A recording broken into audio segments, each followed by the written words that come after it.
بسم اللہ الرحمن الرحیم. پند خشم بیش از حد گرفتن وحشت آرد. خشم کی معنی غصے کے آتے ہیں اور بیش کی معنی زیادہ. کہہ رہے ہیں خشم بیش از حد گرفتن، حد سے زیادہ غصہ کرنا، وحشت آرد وحشت لاتا ہے. و لطف بے وقت ہیبت ببرد، اور بے موقع نرمی کرنا ہیبت کو ختم کرتا ہے. نہ چندہ درستی کن کہ از تو سیر گردن، نہ تو اتنا زیادہ سختی کر کہ لوگ تجھ سے سیر ہو جائیں یعنی ناراض ہو جائیں. ورنہ چندہ نرمی کے بر تو دلیر، اور نہ اتنی نرمی کر کہ تجھ پر دلیر ہو جائیں. مطلب یہ ہے کہ زیادہ غصہ کرنا نہیں چاہیے، اور لوگوں کے ساتھ نرمی اور احسان کا معاملہ بھی کرنا چاہیے. زیادہ غصہ بھی نہیں کرنا چاہیے لوگوں پر، اور لوگوں کے ساتھ نرمی اور احسان کا معاملہ بھی کرنا چاہیے، لیکن موقع محل سے. جب غصے کا موقع ہو تو غصہ کرنا چاہیے، اور جب نرمی کا موقع ہو تو نرمی کرنا چاہیے. اگر آدمی صرف زیادہ غصہ کرے گا، ہر موقع پہ غصہ کرنے لگے گا، تو کوئی تم سے خوش نہیں ہوگا. سب لوگ ناراض، تمہارے جتنے ماتحت ہوں گے تم سے ناراض ہو جائیں گے. اور اگر تم ہر وقت نرمی کا معاملہ کرو گے تو لوگ تمہیں بیوقوف سمجھنے لگیں گے کہ تو کچھ بھی نہیں ہے. ہیبت تمہاری ختم ہو جائے گی، لوگوں کے دل سے تمہاری ڈر ختم ہو جائے گی. اس لیے دونوں غصے کے موقع سے غصہ کرنا چاہیے، اور نرمی کے موقع سے نرمی کا معاملہ کرنا چاہیے. درستی و نرمی بہم در بے است، سختی اور نرمی دونوں باہم بہتر ہیں. چو فاسد کے جراح و مرہم نہ است، فسد کرنے والے کی طرح کہ وہ زخم بھی کرتا ہے اور مرہم بھی رکھتا ہے. درستی نگیرد خرد مند پیش، عقل مند زیادہ سختی اختیار نہیں کرتا ہے. نہ سستی کے نازل کند قدر خویش، اور نہ سستی کرتا ہے کہ اپنا مرتبہ گھٹا دے. نہ مر خویشتن را فزونی نہد، نہ اپنے آپ کو بڑا سمجھتا ہے. نہ یک بار تن در مذلت دہد، اور نہ ایک دم اپنے آپ کو ذلیل کرتا ہے. تو مطلب یہ ہے کہ سختی اور نرمی دونوں بہتر ہیں، ٹھیک ہے، موقع محل سے. جیسا کہ آپریشن کرنے والا پرانے زمانے کے اندر فسد لگانے والا، فسد یعنی پچھنا لگانا، اور اس میں چیرنا بھی ہوتا تھا کہ کہیں زخم ہے، آدمی کے زخم ہو گیا ہے تو زخم پہ چیرا لگایا جاتا تھا. زخم جب ٹھیک نہیں ہوتا تھا تو اس کو پھاڑ دیا جاتا تھا. یعنی جیسے آج کل آپریشن ہوتا ہے اسی طرح اس زمانے کے اندر آپریشن کر کے اس کے اندر مرہم وغیرہ دوائی وغیرہ رکھ دیا جاتا تھا تو جلدی ٹھیک ہو جاتا تھا. تو جیسے آپریشن کرنے والا ہوتا ہے وہ صرف دوائی نہیں لگاتا ہے، پہلے دوائی لگانے سے پہلے وہ کیا کرتا ہے، چیر پھاڑ کرتا ہے اور پھر اس پر دوائی لگاتا ہے. تو عقل مندوں کی خاصیت یہ ہے کہ وہ نہ زیادہ سختی کرتے ہیں اور نہ سستی کرتے ہیں، بلکہ دونوں کو اس کے موقع محل پر رکھتے ہیں تاکہ وہ لوگوں کی نظر میں ذلیل بھی نہ ہو اور اپنے آپ کو متکبر بھی نہ سمجھنے لگے. نظم جوانی با پدر گفت اے خرد مند. ایک نوجوان نے اپنے والد سے کہا کہ مجھے کوئی نصیحت کیجیے، تو ان کے والد نے نصیحت کی، اسی کو اس نظم کے اندر بیان کیا ہے. جوانی با پدر گفت اے خرد مند، ایک جوان نے با پدر اپنے والد صاحب سے کہا اے خرد مند، اے عقل مند، مرا تعلیم کن پیرانہ یک پند، مرا تعلیم کن مجھ کو نصیحت کیجیے. پیرانہ یعنی بوڑھوں کی سی، یعنی کوئی اچھی سی نصیحت کیجیے. مرا تعلیم کن پیرانہ یک پند، مجھے بوڑھوں کی سی ایک نصیحت کیجیے. کوئی نصیحت کیجیے. جو تجربہ کار لوگ ہوتے ہیں جو نصیحت کرتے ہیں، جیسے بوڑھے لوگ جو ہوتے ہیں تجربہ کار ہوتے ہیں، تو تجربہ کاروں کی طرح مجھے کوئی ایک نصیحت کیجیے جس کا آپ نے تجربہ کیا ہو. بگفتہ نیک مردی کن نہ چندہ، تو والد صاحب نے فرمایا کہ نیکی کر نہ چندہ، مگر اتنا نہیں کہ گردد چیرا گرگ تیز دندہ، کہ تیز دانتوں والا بھیڑیا غالب آ جائے. تو تیز دانتوں والا بھیڑیا غالب آ جائے کا مطلب یہ ہے کہ نااہل کے ساتھ نیکی اور بھلائی کا برتاؤ نہیں کرو۔ تم نیکی اور بھلائی کا معاملہ کرو، لیکن جو اہل ہو۔ اگر تم بھیڑیے کے ساتھ نرمی کا معاملہ کرو گے تو وہ بھیڑیا تو تمہیں کھا جائے گا، تم سانپ کے ساتھ نیکی کا معاملہ کرو گے تو وہ تو تمہیں ڈس لے گا۔ اسی طرح انسان کے اندر بھی کچھ لوگ سانپ ہوتے ہیں، کچھ بھیڑیے کی صفات والے ہوتے ہیں۔ اگر تم ان نااہلوں کے ساتھ نیکی کا معاملہ کرو گے اور نرمی کا معاملہ کرو گے تو تمہیں ڈس لیں گے، تمہیں کھا جائیں گے۔ اس لیے تم سوچ سمجھ کے نیکی اور بھلائی کرنا موقع مال سے۔ حکمت: دو کس دشمن ملک و دین اند، کہہ رہے دو آدمی ملک اور دین کے دشمن ہیں۔ بادشاہ بے حلم و ظاہر بے علم، ایک تو وہ عابد، ایک وہ بادشاہ جس میں بردباری نہ ہو، اور دوسرا وہ عابد جس میں علم نہ ہو۔ تو مطلب بالکل واضح ہے کہ اگر کوئی بادشاہ ہے اور اس کے اندر حلم نہیں ہے، بردباری نہیں ہے، برداشت کی طاقت نہیں ہے، اور فیصلہ جلد بازی کے اندر لیتا ہے، غصے کے اندر لے لیتا ہے، تو ظاہر سی بات ہے کہ وہ اس کی بادشاہت باقی نہیں رہے گی، لوگ اس سے بدگمان ہو جائیں گے۔ کوئی معاملہ ہوا، کسی نے کوئی غلطی کی، بادشاہ نے اس کی تفتیش نہیں کی اور فوراً کہا کہ اس کا سر قلم کر دو، اور بعد میں وہ الزام جھوٹا ثابت ہوا، تو اب بادشاہ کیا کرے گا؟ لوگ بدگمان ہو جائیں گے اور بغاوت کی لہر اٹھے گی، اس کی بادشاہت ختم ہو جائے گی۔ اسی طرح اگر کوئی عالم ہے، بہت یعنی کوئی عبادت گزار عابد بندہ ہے، عبادت کرنے کا بہت شوق ہے اور اس کے اندر اس کے پاس علم نہیں ہے، تو وہ اس کا دین برباد ہو جائے گا، اس لیے کہ وہ اپنی سمجھ کے اعتبار سے عبادت کرے گا، اور جو اس کے ذہن میں آئے گا اس گھڑ گھڑ کی عبادتیں کرے گا، تو ظاہر سی بات ہے وہ اللہ کے یہاں مقبول بھی نہیں ہوگی، ہے نا۔ کچھ لوگوں نے دیکھا کہ ایک عالم نے دیکھا کہ کچھ لوگ عصر کی نماز کے بعد نفل نمازیں پڑھ رہے ہیں، حالانکہ شریعت کے اندر عصر کی نماز کے بعد نفل نمازیں پڑھنا نہیں ہے، مکروہ ہے۔ تو انہوں نے جا کر ان سے کہا کہ ان بوڑھوں سے کہا، ان عابدوں سے کہا کہ آپ جو یہ نمازیں پڑھ رہے ہیں یہ نماز جو ہے قبول نہیں ہوگی آپ کی۔ تو ان عابدوں نے کہا کہ ہم تو پڑھتے ہیں اور قبول بھی ہو جاتی ہے ہماری نماز۔ تو یہ ان کا اپنا گمان تھا، اس لیے کہ ان کے پاس علم نہیں تھا، تو ان کا وہ دین برباد ہو جائے گا، خراب ہو جائے گا۔ حضرت علی رضی اللہ عنہ کے بارے میں آتا ہے کہ انہوں نے کہا کہ دیکھا کہ عیدگاہ کے اندر ایک آدمی عید کے دن عید کی نماز سے پہلے خوب نفلیں پڑھ رہا ہے، حالانکہ شریعت میں ہے کہ عید کی نماز سے پہلے کوئی نماز نہیں پڑھنی چاہیے۔ تو حضرت علی رضی اللہ عنہ نے اس کو ٹوکا، تو اس نے کہا کہ نماز پڑھنا کوئی بری بات نہیں ہے۔ تو حضرت علی رضی اللہ عنہ نے کہا کہ اس کو سمجھایا اور کہا کہ تم جو نماز پڑھ رہے ہو اس نماز میں تمہیں اجر نہیں ملے گا، تمہیں گناہ ملے گا، اس لیے کہ یہ اللہ کے رسول صلی اللہ علیہ وسلم کے طریقے کے خلاف ہے، اس لیے اس نماز پڑھنے پر تمہیں گناہ ملے گا۔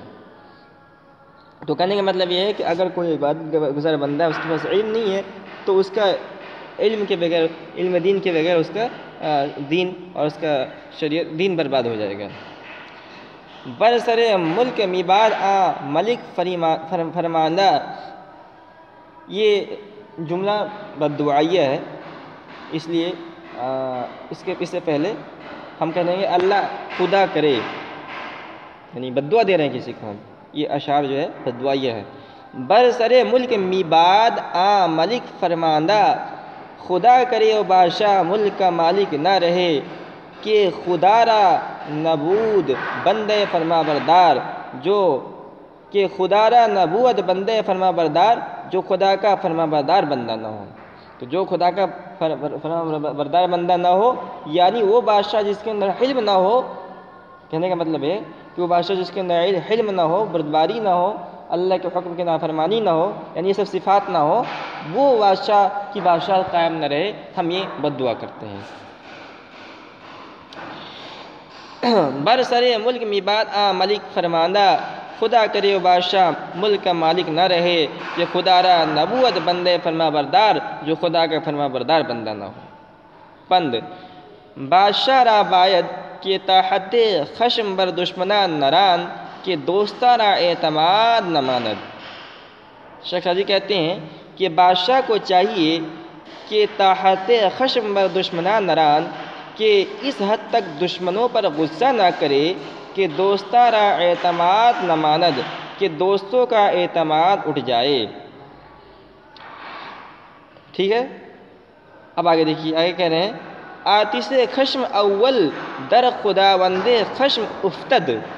کہہ رہے ہیں آتش خشم غصے کی آگ، یعنی غصہ آدمی جو کرتا ہے اس کا جو اثر ہوتا ہے.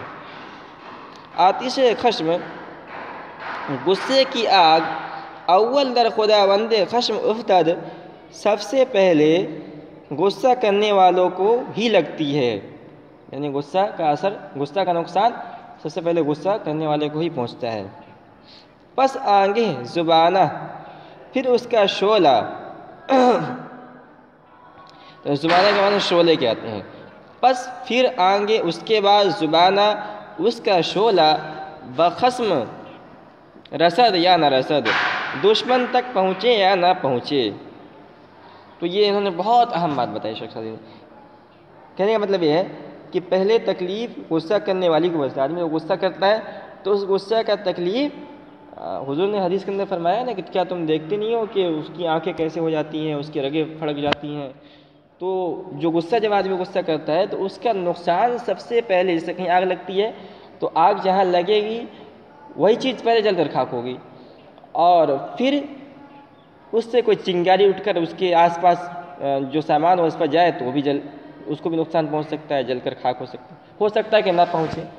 اسی طرح جب آدمی غصہ کرتا ہے کسی پر، دشمن پر، دوست پر، تو اس غصے کا اثر، غصہ بھی ایک قسم کا آگ ہی ہے، آگے تو اس کا اثر اس کو پہنچتا ہے. پھر اس کو ہو سکتا ہے کہ وہ اپنا ہاتھ پیر چلائے، غصے کے اندر کوئی فرمان صادر کر دے، کوئی حکم صادر کر دے، کوئی ناموافق فیصلہ کر دے، تو اس کے دشمن کو پہنچ بھی سکتا ہے، نہیں پہنچ سکتا ہے. لیکن اتنی بات کنفرم ہے کہ اس کے غصے کا اثر اس کو ضرور ہوگا، اس کا نقصان اس کو ضرور ہوگا.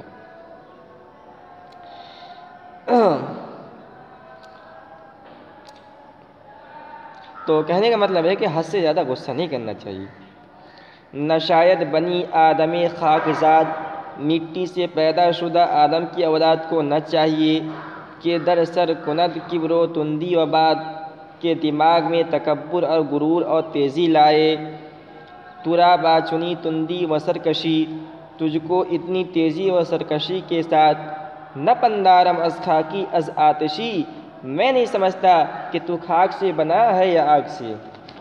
تو مطلب یہ ہے کہ انسان چونکہ مٹی سے بنا ہے اور مٹی کی خاصیت ہے انکساری، تواضع، لہذا انسان کو بھی چاہیے کہ اپنے آپ کو عاجز و کمتر سمجھے، تکبر و غرور نہ کرے. اور شیطان آگ سے بنا ہے اور آگ کی خاصیت ترفع ہے، اسی وجہ سے شیطان تکبر و غرور کرتا ہے. تو حاصل یہ ہے کہ اگر کوئی انسان غرور و تکبر و سرکشی کرتا ہے تو یہ کہا جائے گا کہ تو انسان نہیں ہے بلکہ شیطان ہے، کیونکہ غرور و تکبر کرنا یہ شیطان کی صفت ہے، اس لیے کہ وہ آگ سے بنا ہے. قطعہ در خاک بیلقاں، یہ ایک ایران کے شہر کا نام ہے. تو کہہ رہے در خاک بیلقاں پرسیدم بعابد، میں بیلقاں کے سرزمین میں ایک عابد کے پاس پہنچا. ٹھیک ہے، یہ برسیدم ہے. در خاک بیلقاں برسیدم بعابد، شیخ سعدی کہتے ہیں میں بیلقاں کی سرزمین میں ایک عابد کے پاس پہنچا. گفتم مرا بتربیت از جہل پاک کن، گفتم میں نے اس عابد سے کہا بتربیت کہ میری تربیت کر کے از جہل پاک کن، مجھ کو جہالت سے پاک کر دیجئے. گفتہ تو ان عابد نے جواب دیا برو چو خاک تحمل کن اے فقی، اے عالم جا اور مٹی کی طرح بردباری اختیار کر، یا ہر چیز خواندے ہمہ در زیر خاک کن، یا تو نے جو کچھ پڑھا ہے وہ سب خاک میں، مٹی میں دفن کر دے. تو کہنے کا مطلب یہ ہے کہ جب اپنے پڑھے لکھے ہوئے پر عمل نہیں ہے تو وہ علم ہی بیکار ہے. تم نے جو علم حاصل کیا ہے، علم دین حاصل کیا ہے، اس علم دین کی تعلیمات میں ایک اہم تعلیم یہ ہے کہ تم تواضع اختیار کرو. جس طرح مٹی کے اندر تواضع کی صفت ہے کہ اگر اس کو اوپر سے گرا جائے تو نیچے جاتی ہے، اسی طرح تمہارے اندر بھی تواضع کی صفت ہونی چاہیے. اور اگر تمہارے اندر یہ صفت نہیں ہے، تکبر کی صفت ہے، تو تم نے جو کچھ علم دین حاصل کیا وہ بیکار ہے، اس کو دفن کر دو، اس پر جو ہے اس علم کا تمہیں کوئی فائدہ نہیں ہوگا، اس لیے کہ تمہارے اندر اس خاصیت ہے ہی نہیں، اس خاصیت، اس علم دین کی خاصیت آئے ہی نہیں تمہارے اندر۔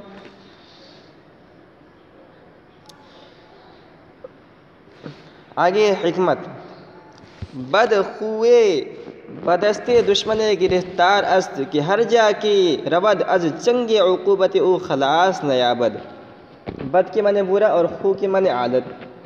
تو کہہ رہے ہیں بدخوئے، بد خصلت آدمی جس کے اندر بری صفات ہوتی ہیں، جھوٹ بولنا، چغلی کرنا، غیبت کرنا، چوری کرنا، یہ سب بری عادتیں ہیں۔ بدخوئے بدستے دشمن گرفتار است، بدخصلت آدمی ایک دشمن کے ہاتھ میں گرفتار ہے کہ ہر جا کے رود، کہ جہاں کہیں بھی جائے گا، از چنگ عقوبت او خلاص نیابد، تو اس کے عذاب کے ہاتھ سے نجات نہیں پائے گا۔